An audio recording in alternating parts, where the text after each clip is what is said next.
Fala galera, aqui é o professor Thiago e hoje falaremos sobre resistores ligados em série.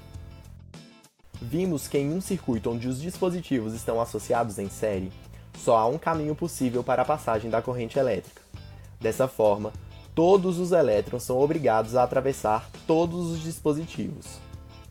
Isso significa que, se medirmos a intensidade I da corrente elétrica em qualquer ponto desse circuito, o seu valor será o mesmo. Esse fato atribui a esse tipo de associação algumas características peculiares. A primeira delas, como já vimos, é que os dispositivos não funcionam de forma independente, pois a falha em qualquer um deles interrompe a passagem dos elétrons. A segunda característica diz respeito à resistência. Como a corrente não tem outro caminho a percorrer, será obrigado a enfrentar todas as resistências que estão pelo caminho. Dessa forma, a resistência total do circuito vai ser igual à soma de todas as resistências individuais. Uma vez que a corrente que passa por todos os dispositivos possui um mesmo valor, se analisarmos a lei de Ohm, veremos que maiores resistências causarão, proporcionalmente, maiores quedas de potencial.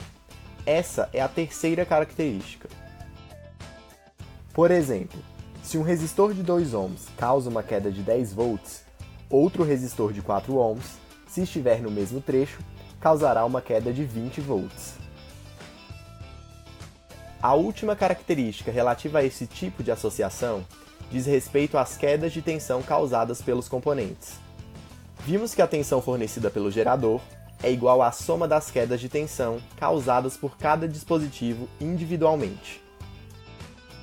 Sabendo dessas características, é possível determinar como um circuito funcionará sem que tenhamos que ligá-lo. Para facilitar essa análise, convém simplificar o circuito ao máximo para encontrar o valor da corrente que passará pelos fios. Para isso, substituir todos os resistores por um só que tenha o mesmo efeito facilita a aplicação da lei de Ohm. Chamaremos esse resistor de resistor equivalente. Como vimos, se a corrente elétrica precisa passar por todos os resistores, então a resistência total enfrentada nada mais é do que a soma das resistências individuais. Ou seja, a resistência equivalente é igual à resistência 1, mais a resistência 2, mais a resistência 3 e assim por diante. Vejamos um exemplo. Esquematize um circuito equivalente ao mostrado e determine a corrente elétrica que passa por ele. Bom, podemos observar que os resistores estão em série, pois ocupam o mesmo trecho do circuito. Para encontrar um circuito equivalente, precisamos substituir os dois resistores por um só, mas que faça o mesmo efeito dos outros. Para saber essa nova resistência, basta somar as outras duas, ou seja, 6 mais 5, que é igual a 11 ohms. Esse novo resistor equivalente será o único dispositivo no circuito. Por conta disso, ele deverá causar uma queda de tensão de 220 volts, que é o total fornecido pelo gerador. Assim, para o resistor equivalente, U é igual a 220 volts.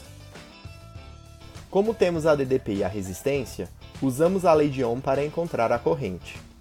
I é igual a U sobre R, ou 220 sobre 11. Assim, a corrente que sai do gerador e passa pelo resistor é de 20 amperes. Quando retornamos ao circuito original, podemos garantir que, se do gerador sai uma corrente de 20 amperes que só tem um caminho a percorrer, então essa é a intensidade da corrente que passa em cada um dos resistores. Sabendo as resistências de cada um deles, é possível calcular a DDP a qual estão submetidos. Basta usar a lei de Ohm para cada um separadamente. Para o primeiro, R é igual a 6. Sendo I igual a 20, substituímos na fórmula e acharemos 120 volts. Fazendo a mesma coisa para o outro, encontraremos 100 volts. Perceba que se somarmos 120 com 100, acharemos exatamente os 220 volts fornecidos pelo gerador. Além disso, o de maior resistência está em uma maior diferença de potencial. No próximo vídeo, falaremos sobre medidores elétricos. Até lá!